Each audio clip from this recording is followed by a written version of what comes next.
Baik, bismillahirrahmanirrahim. Assalamualaikum warahmatullahi wabarakatuh. Alhamdulillahi rabbil alamin.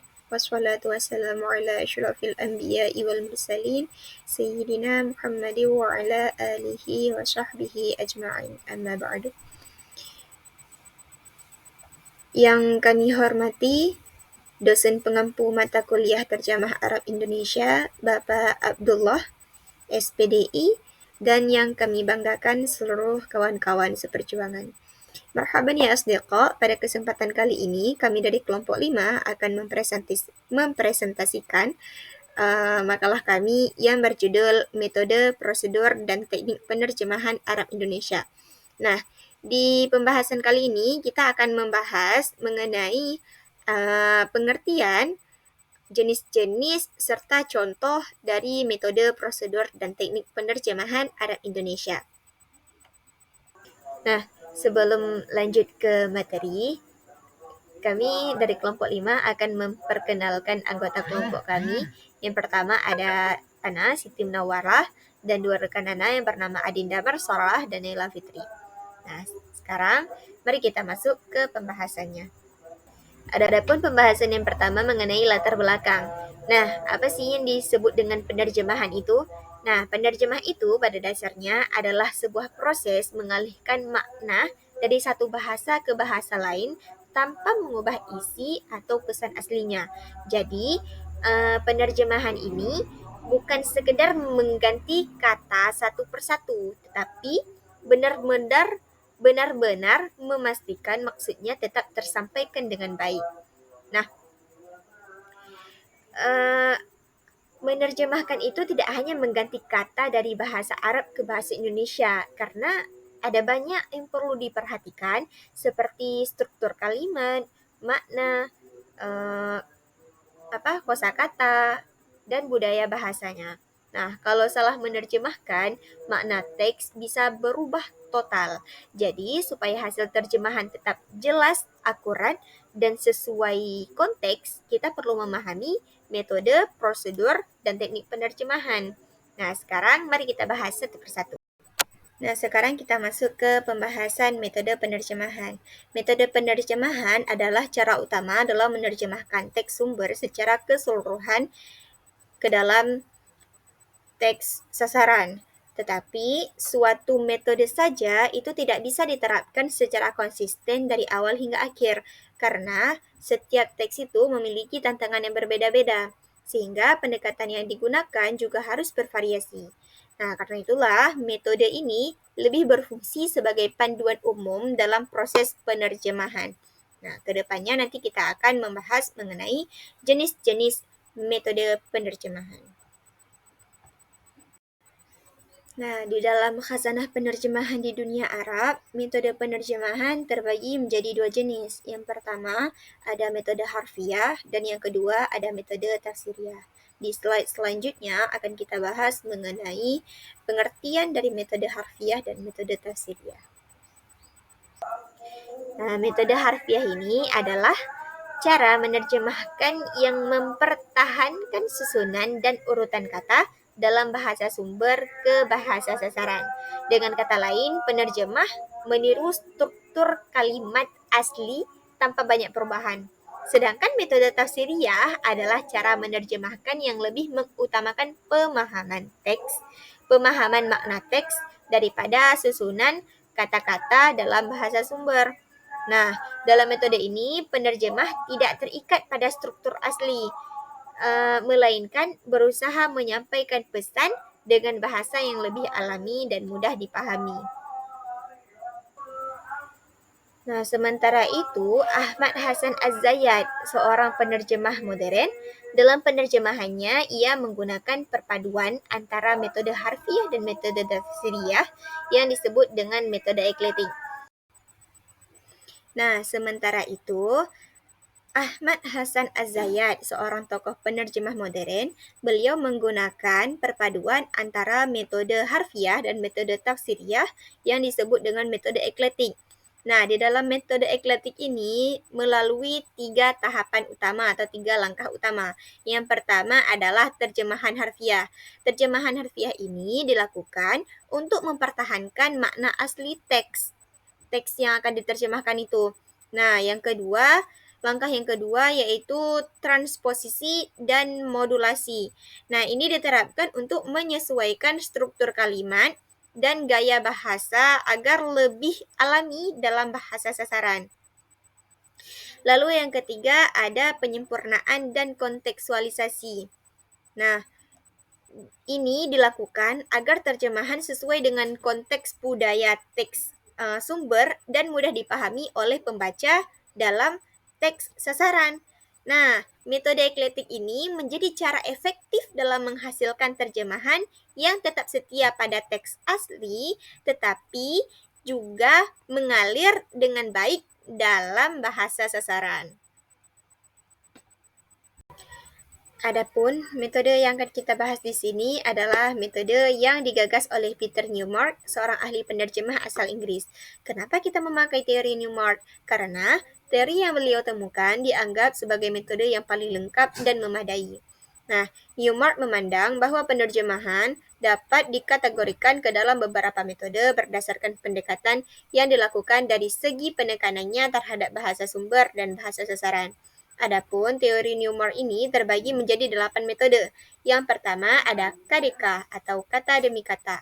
Yang kedua ada harfiah. Yang ketiga ada setia. Yang keempat ada semantis. Kelima adaptasi. Keenam bebas. Ketujuh idiomatis. Dan kedelapan komunikatif.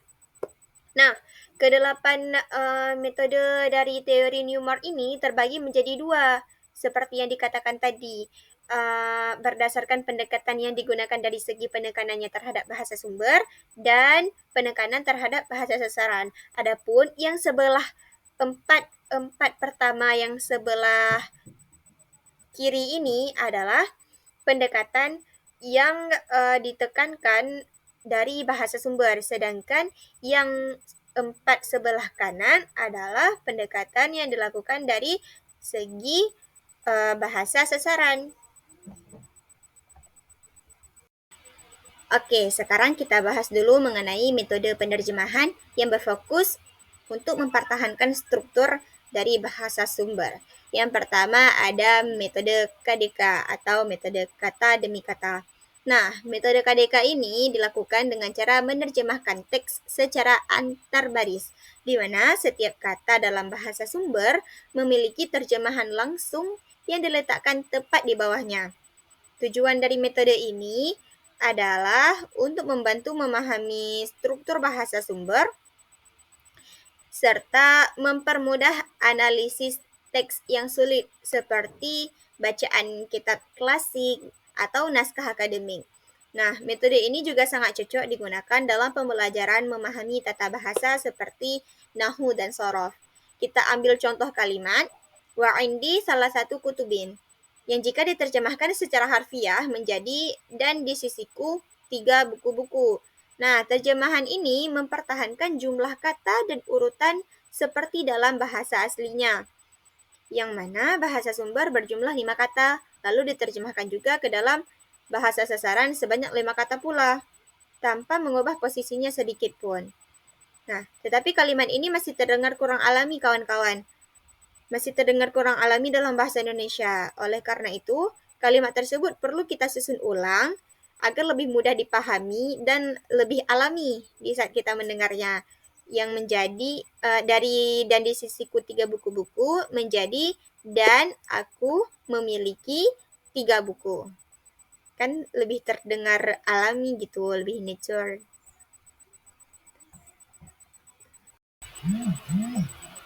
Nah, masih berfokus pada bahasa sumber.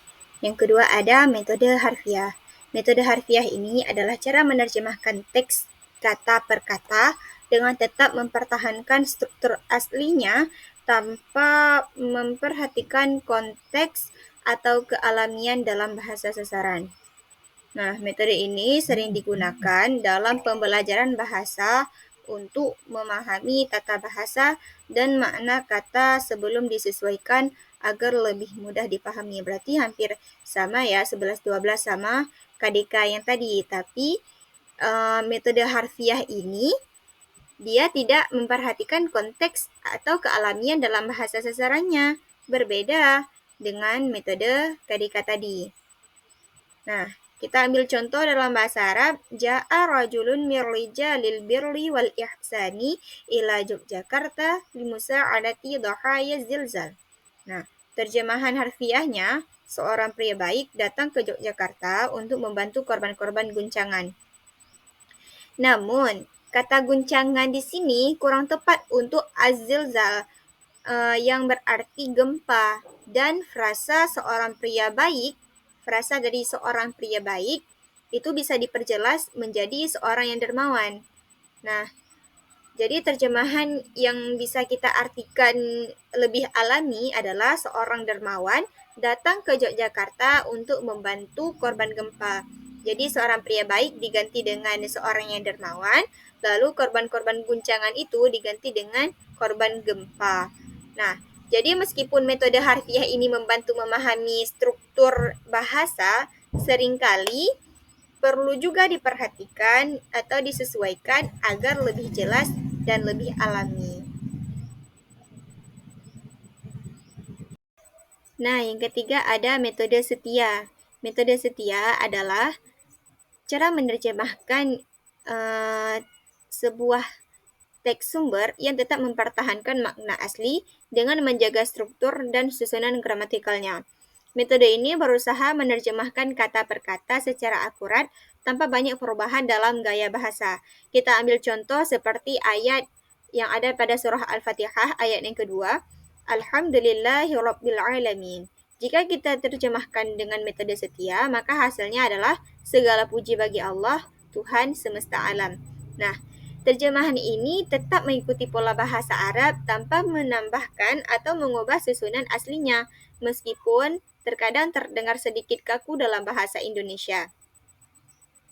Tetapi, metode ini tetap banyak digunakan, terutama dalam teks yang membutuhkan keakuratan tinggi, seperti teks keagamaan atau teks akademik.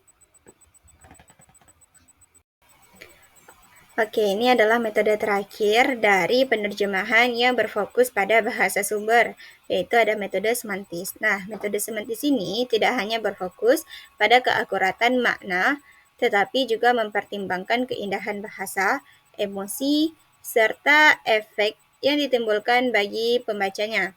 Nah, dengan metode ini, terjemahan akan terasa lebih alami, menyentuh, dan menggambarkan suasana yang ingin disampaikan dalam teks aslinya.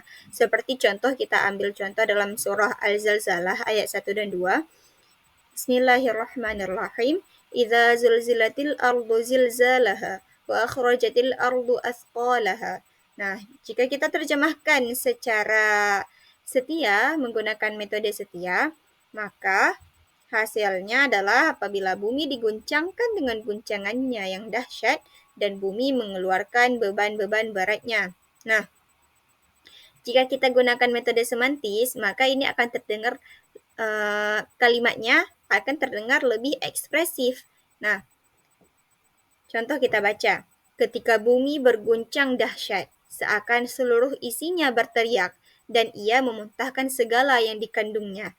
Nah, kalau kita pahami nih, kita resap-resapi, terjemahan semacam ini tidak hanya menyampaikan makna saja, tetapi juga menggambarkan suasana dan perasaan yang terkandung dalam ayat, sehingga lebih mudah dipahami dan dirasakan oleh pembacanya. Selanjutnya, ada rekan saya, Adinda Marsarah, yang akan menjelaskan mengenai materi metode penerjemahan yang menekankan terhadap bahasa sasaran. Lalu akan dilanjutkan dengan prosedur dan kemudian materi teknik penerjemahan, hubungan metode, prosedur, dan teknik penerjemahan, serta kesimpulan akan disampaikan oleh Neila Fitri. Nah, Jika sebelumnya kita sudah membahas tentang metode penerjemahan yang berfokus untuk mempertahankan struktur dari bahasa sumber, sekarang kita akan membahas tentang metode penerjemahan yang berfokus kepada bahasa sasaran. Nah, dalam hal ini, dalam proses penerjemahan, kita menyesuaikan budaya dan kebiasaan dari bahasa sasaran tersebut, sehingga nanti hasil terjemahan kita tidak kaku, lebih natural, dan lebih mudah dipahami. Nah, dalam konteks ini ada 4 jenis metodenya. Yang pertama, metode adaptasi. Metode adaptasi ini adalah cara kita menerjemahkan teks asli ke bahasa sasaran dengan menyesuaikan budaya atau kebiasaan dari bahasa sasaran tersebut. Nah, metode adaptasi ini biasanya sering digunakan untuk teks-teks yang berupa karya sastra, misalnya kayak puisi, drama, cerita rakyat, terkadang juga untuk ungkapan sehari-hari. Nah, contohnya itu seperti ungkapan barakallahu fiik. Barakallahu fiik di sini tuh kalau kita terjemahkan secara harfiah, artinya adalah semoga Allah memberkahimu. Sedangkan jika kita terjemahkan secara adaptasi ke dalam bahasa Indonesia, ungkapan yang lebih cocoknya itu semoga sukses. Nah, contoh situasinya seperti ini. Ada dua orang berteman, si A dan si B. Si A ini bilang sama si B misalnya kan, besok saya mau wawancara ini loh gitu, atau besok saya mau ada ikut tes ini loh gitu. Terus si B ini bilang, barakallahu fik ya gitu. Terus maksud barakallahu fik si B ini tidak kita terjemahkan sebagai semoga Allah memberkahimu, tapi semoga sukses. Nah, jadi maksudnya tuh, semoga sukses ya untuk wawancaranya besok, semoga sukses ya untuk tesnya besok. Nah, jadi te terjemahan semoga sukses di sini lebih relevan atau lebih sesuai dalam konteks ungkapan sehari-hari ini. Nah, metode yang kedua ada metode bebas. Nah, metode bebas ini fokus kita tuh adalah untuk mengungkapkan atau mengeluarkan makna dari teks yang kita terjemahkan. Nah, jadi nanti dalam proses penerjemahannya kita boleh menggunakan ungkapan atau kata-kata dari perspektif kita pribadi, asalkan nanti maksud yang ingin disampaikan oleh penulis teks ini tuh tersampaikan kepada pembaca gitu. Nah, contohnya seperti manjada wajada. Manjada wajada di sini jika kita terjemahkan secara harfiah gitu artinya kan siapa yang bersungguh-sungguh dia akan menemukan. Nah, jika kita terjemahkan secara bebas, kita lebih berfokus ke maksud dari teks ini tuh bisa kita terjemahkan menjadi barang siapa yang bersungguh-sungguh pasti dia akan berhasil gitu. Nah, jadi terjemahan yang barang siapa bersungguh-sungguh pasti dia akan berhasil ini kan lebih mudah dipahami, lebih jelas maksud dari teks tuh bagi kita yang orang Indonesia. Seperti itu. Nah, metode yang ketiga yaitu metode idiomatis. Metode idiomatis ini kita gunakan untuk menerjemahkan idiom atau peribahasa.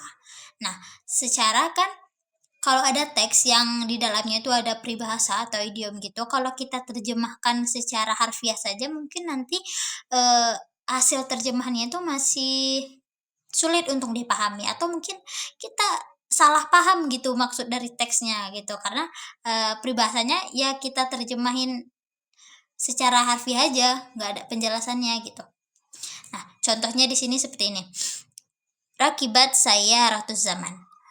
Rakibat saya ratus zaman, kalau kita terjemahkan secara harfiah itu artinya dia menaiki mobil waktu. Nah, mobil waktu di sini, saya ratus zaman di sini tuh maksudnya bukan fisiknya yang mobil. Saya ratus zaman di sini tuh adalah peribahasa. Jadi terjemahan yang lebih cocoknya itu yaitu dia mengikuti perkembangan zaman atau yang lebih bagusnya tuh mungkin dia mengikuti tren gitu. Nah, yang keempat ada metode komunikatif. Nah, metode komunikatif ini fokus kita adalah untuk kejelasan dan kepahaman pembaca terhadap teks yang kita terjemahkan. Nah, jadi dalam metode komunikatif ini kita mengupayakan gimana caranya supaya teks yang kita terjemahkan nih dapat dengan mudah dipahami oleh setiap kalangan pembaca. Baik itu misalnya anak-anak, orang dewasa maupun orang tua. Pokoknya setiap pembaca yang baca teks yang kita terjemahin tuh mudah untuk paham gitu. Nah, contohnya kalau di sini al-waqtu kasaif illam taqta'hu qata'aka. Nah, kalau kita terjemahkan secara harfiah, dia tuh waktu seperti pedang. Jika kamu tidak memotongnya, ia akan memotongmu. Nah, kalau kita terjemahkan secara komunikatif dengan terjemahan yang lebih mudah dipahami untuk setiap kalangan gitu, kita terjemahannya menjadi waktu itu ibarat pedang. Jika tidak dimanfaatkan dengan baik, ia akan merugikanmu. Gitu. Nah, contoh lainnya seperti kata insya Allah. Nah, insya Allah itu jika kita terjemahkan secara harfiah, dia itu artinya jika Allah mengkehendaki. Nah, sedangkan jika kita terjemahkan secara komunikatif, lebih kita sesuaikan dengan ungkapan sehari-hari yang sering orang Indonesia nih bilang gitu. Maksud dari insya Allah tuh lebih ke mudah-mudahan gitu. Contohnya misalnya ada orang nanya sama kita kan, kamu jadi nggak ikut besok? Misalnya, kamu jadi nggak pergi besok ke sana gitu kan. Nah, kita jawabnya kan, insya Allah ya jika tidak ada kendala, insya Allah ya jika ada kesempatan. Nah, maksud insya Allah kita di sini tuh adalah mudah-mudahan ya kalau nggak ada kendala ya ikut gitu. Nah, jadi komunikatif ini kita lebih fokusnya ke gimana teks tuh bisa dipahami oleh orang gitu, hasil terjemahan kita tuh bisa dipahami oleh orang. Jadi kita lebih menyesuaikan ke ungkapan biasa, istilah dalam sehari-hari itu orang Indonesia tuh ngertiinnya lebih mudah pahamnya ke apa sih, misalnya kalau insya Allah tuh mungkin, lebih ke mudah-mudahan kan kalau dalam ungkapan sehari-hari. Nah, seperti itu. Nah, jika di pembahasan sebelumnya kita sudah membahas tentang metode penerjemahan dan jenis-jenis metode penerjemahan, sekarang kita akan masuk ke prosedur penerjemahan. Prosedur penerjemahan adalah cara atau langkah-langkah yang dilakukan oleh penerjemah untuk menerjemahkan bagian dari teks asli ke bahasa sasaran. Nah, jadi prosedur nih dia tuh menerjemahkan sebagian dari teks. Bisa itu kata, frasa, atau kalimat dari teks tersebut. Nah, di sini udah nampak sama kita beda antara metode sama prosedur. Kalau metode itu dia cakupannya lebih luas, keseluruhan teks. Itu cara kita untuk menerjemahkan keseluruhan teks tersebut. Nah, baik itu kita dengan cara harfiah, kayak tafsiriyah, kayak dan lain sebagainya. Nah, sedangkan prosedur ini menerjemahkan sebagian kecil dari teks tersebut. Bisa itu kata, frasa, atau kalimat dari teks tersebut. Nah, berikutnya ada jenis-jenis prosedur penerjemahan. Di sini kami akan membahas 5 jenis prosedur penerjemahan. Yang pertama ada literal, yang kedua transfer, yang ketiga ekuivalensi budaya, yang keempat modulasi, yang kelima ada transposisi. Nah, jenis prosedur yang pertama yaitu prosedur literal. Prosedur literal ini adalah cara kita menerjemahkan kalimat atau sebagian dari teks tadi itu dengan cara kata per kata. Dengan kita mengikuti urutan susunan dari teks Arabnya. Jadi kita terjemahkan kata per kata. Contohnya seperti ini. Allahu nurus samawati wal ard. Nah, Allah artinya kan Allah. Nur artinya cahaya. Nah, jadi kita nerjemahinnya per kata. As-samawati langit wal ardi dan bumi. Jadi terjemahannya tuh Allah cahaya langit dan bumi. Seperti itu. Nah, mungkin muncul pertanyaan bagi kita, kan ini penerjemahannya secara per kata gitu. Terus tadi kalau yang di prosedur kan juga ada penerjemahan per kata, yaitu prosedur di metode juga ada per kata, yaitu metode harfiah, kan penerjemahan perkataan. Nah, jadi perbedaan antara metode harfiah dengan prosedur literal adalah cakupannya ya. Nah, seperti yang saya jelaskan tadi, kalau metode itu cakupannya lebih besar. Misalnya kan keseluruhan teks, misalnya satu buku, kita nemu satu buku nih, kita nentuin metode atau cara kita untuk menerjemahkan keseluruhan kata dalam buku tuh pakai apa. Ah, misalnya kita pakai harfiah, berarti kita terjemahin kata per kata setiap eee, untuk satu buku tuh kata per kata kita terjemahinnya. Nah, sedangkan prosedur literal nih kita menerjemahkan sebagiannya atau misalnya kalimat ini aja dari buku ini, gitu. Atau, kalimat ini dari artikel ini atau kata ini dari buku ini, gitu. Itu namanya prosedur, oke. Nah, jenis prosedur yang kedua adalah prosedur transfer. Nah, di prosedur transfer nih, di mana jika ada kata atau frasa dari bahasa sumber, langsung saja kita pakai ke dalam bahasa sasaran. Dan tidak perlu kita terjemahkan lagi.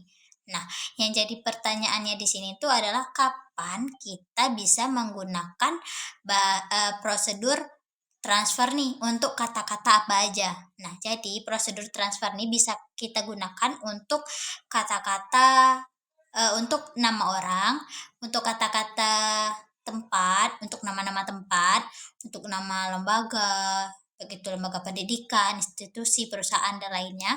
Terus untuk, istilah-istilah ilmiah, seperti itu. Nah, contoh di sini seperti Makkah Al-Mukarramah. Nah, kita kan tetap bilang kota Mekah tuh, Mekah kan, karena dia adalah nama tempat. Jadi kita, pakai prosedur transfer, nggak diterjemahin lagi karena emang itu nama tempat, jadi nggak perlu diterjemahin pun kita nggak tahu kan terjemahannya apa, gitu. Selanjutnya ada Al-Madinah Al-Munawwarah. Madinah Al-Munawwarah ini kan juga nama tempat kota Madinah, makanya kita nggak perlu terjemahin lagi. Selanjutnya ada Jami'ah Al-Azhar. Jami'ah Al-Azhar ini kan institusi atau lembaga pendidikan, jadi kita pakai prosedur transfer tanpa perlu kita terjemahkan, kita pakai tetap Universitas Al-Azhar gitu. Yang kita terjemahin mungkin yang Jami'ah nih, yang universitasnya, tapi kan nama dari universitas itu kan Al-Azhar, ini kan nggak kita terjemahin, tetap kita pakai Al-Azhar, seperti itu. Nah, jenis prosedur yang ketiga yaitu prosedur ekuivalensi budaya.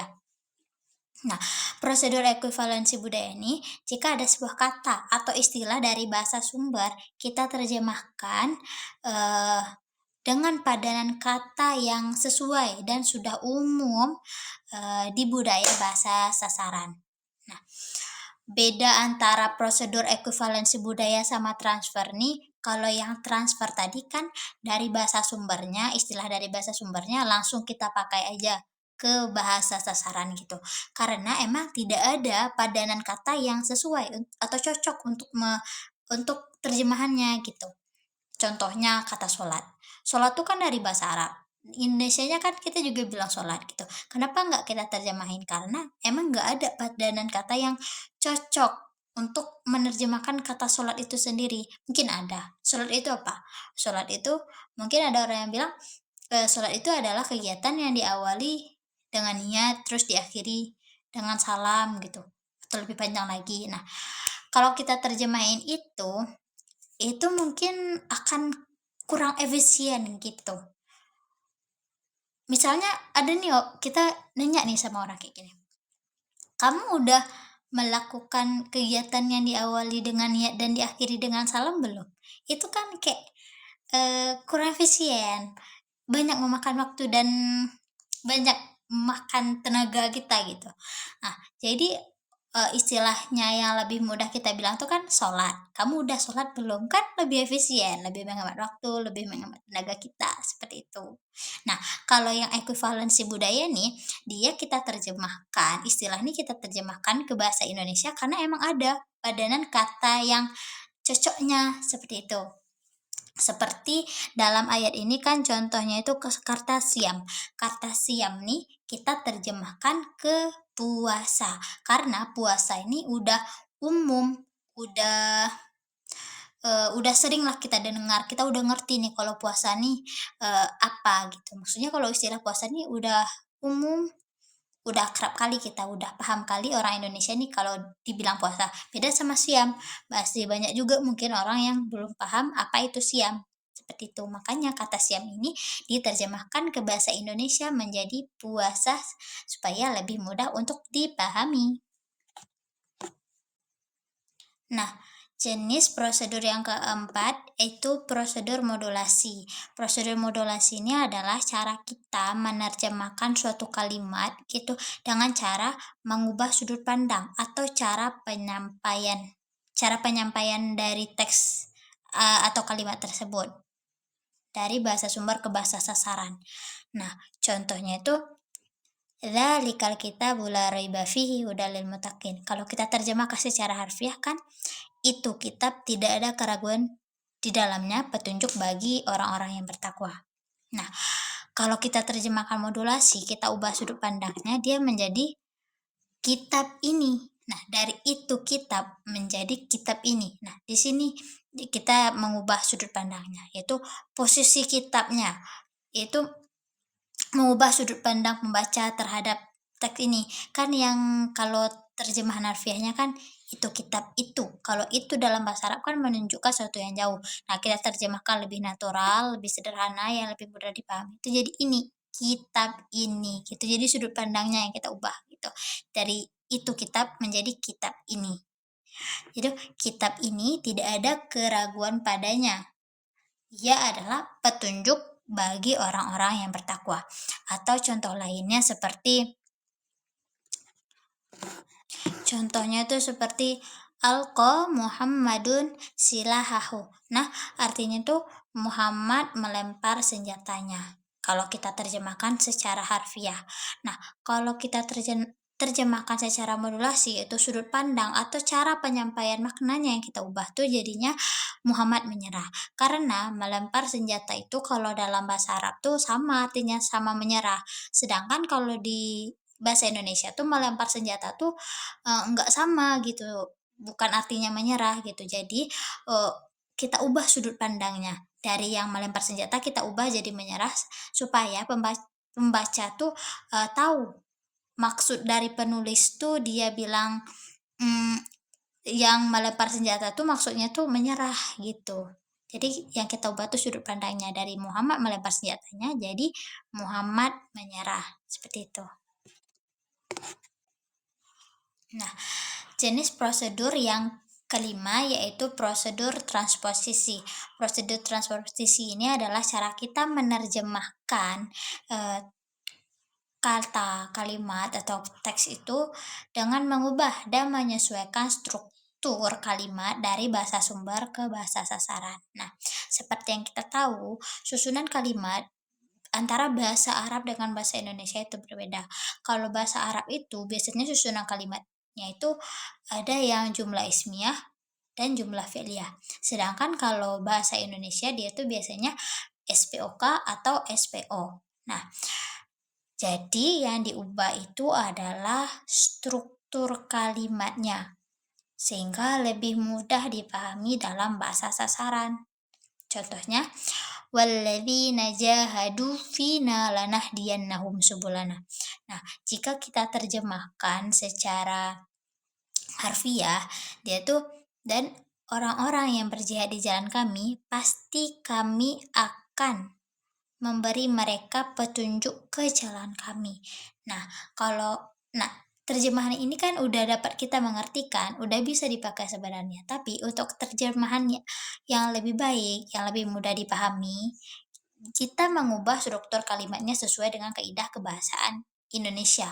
Nah, jadi terjemahan yang transposisinya itu menjadi dan orang yang berusaha dengan sungguh-sungguh berjuang di jalan kami, pasti kami tunjukkan kepada mereka jalan kami. Nah, yang diubah di sini kan kata jihad diubah menjadi berusaha dengan bersungguh-sungguh karena konteks jihad tuh mungkin kebanyakan orang tuh menganggap jihad tuh cuman lebih ke perang. Jadi kita ubah ke berusaha dengan bersungguh-sungguh tuh kan konteksnya lebih besar, usaha apa aja, yang penting baik dengan bersungguh-sungguh gitu. Terus yang diubah tuh lagi, eee, dari pasti kami akan memberi mereka petunjuk ke jalan kami, diubah menjadi pasti kami tunjukkan kepada mereka jalan kami. Nah, karena dalam bahasa Indonesia tuh urutannya kan biasanya subjek dulu, predikat dulu, baru objek. Nah, jadi pasti kami tunjukkan dulu predikatnya kepada mereka, mereka objeknya. Jadi diubah dari pasti kami akan memberi mereka petunjuk ke jalan kami ini, diubah menjadi pasti kami tunjukkan kepada mereka jalan kami, kayak gitu.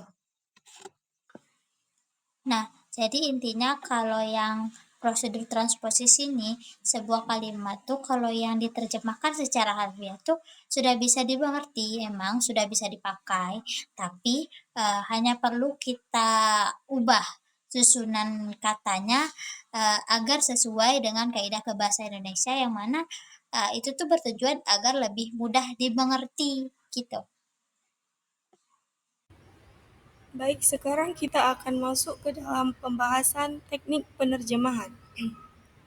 Teknik penerjemahan adalah cara menerjemahkan bagian kecil dari sebuah teks, seperti kata atau frasa, dengan tetap mempertimbangkan konteks kalimat secara keseluruhan. Teknik ini merupakan bentuk lebih rinci dari prosedur penerjemahan dan menjadi langkah-langkah dalam menerapkan suatu prosedur.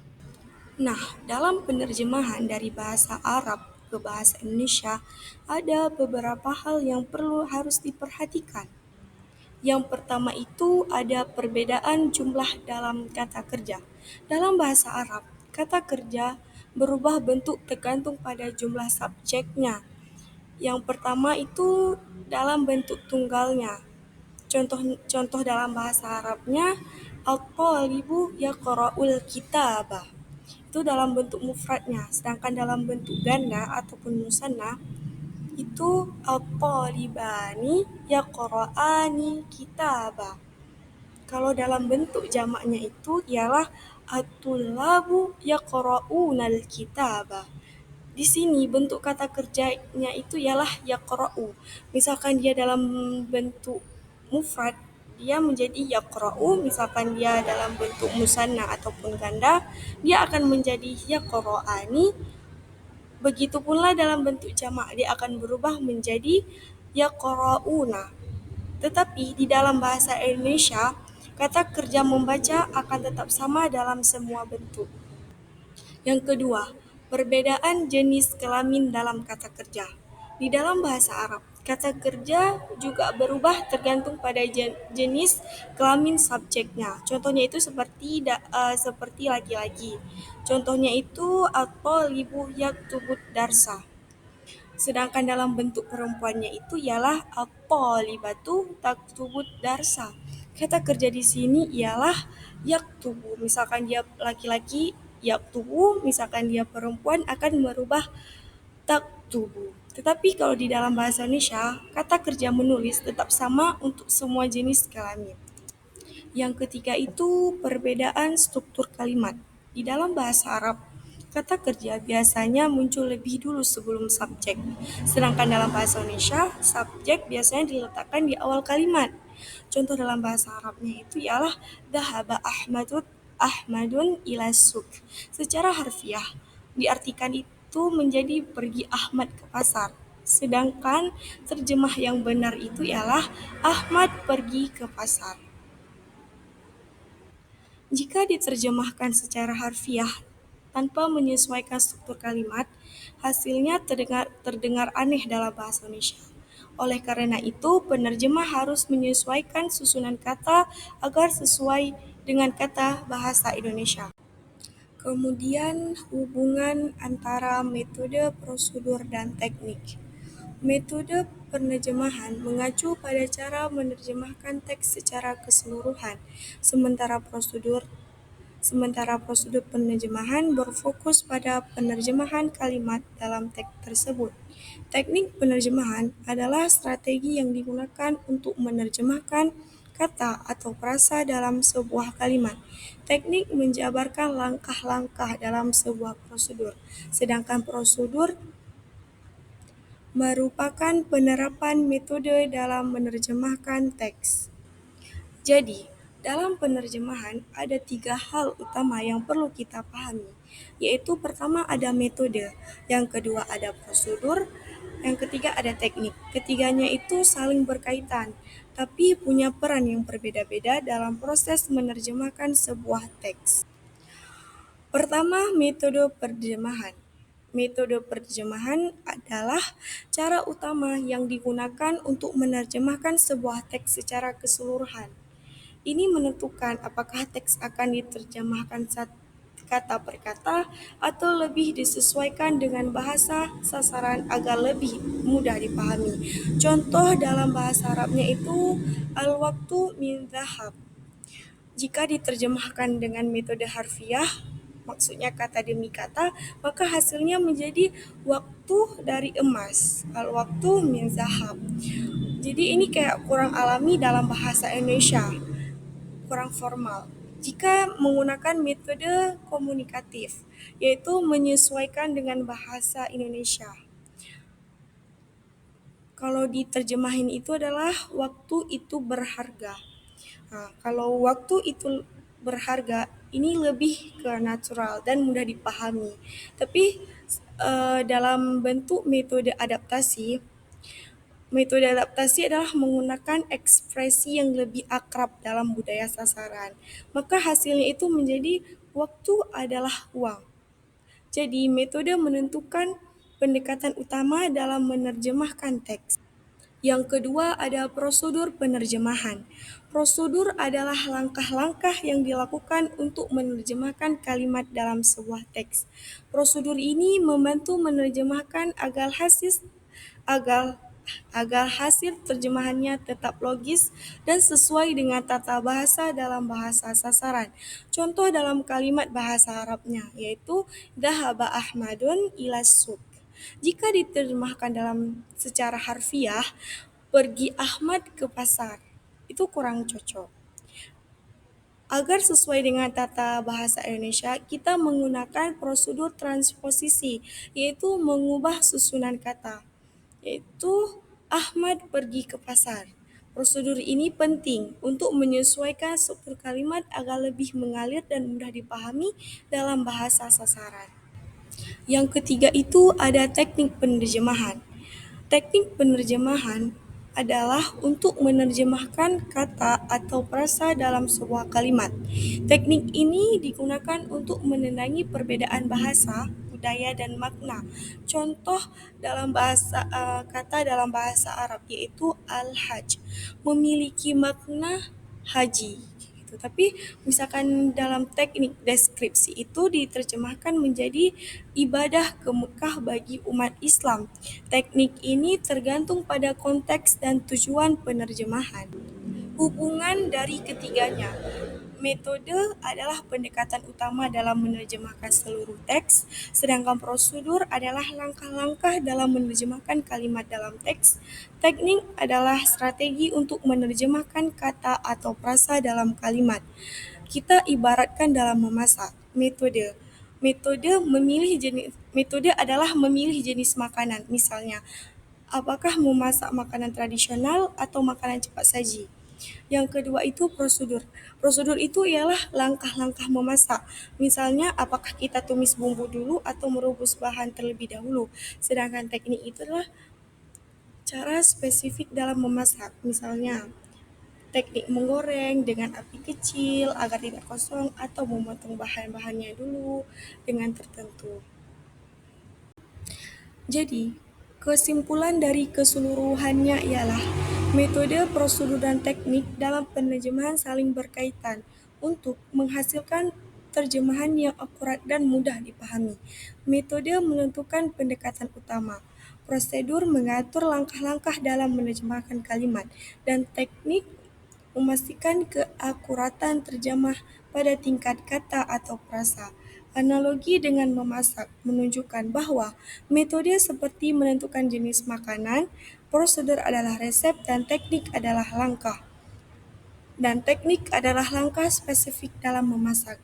Dengan penerapan yang tepat, terjemah dapat mempertahankan makna asli dan tetap komunikatif dalam bahasa sasaran. Karena penerjemahan bukan sekedar mengganti kata, tetapi juga memahami struktur bahasa, budaya, dan teknik.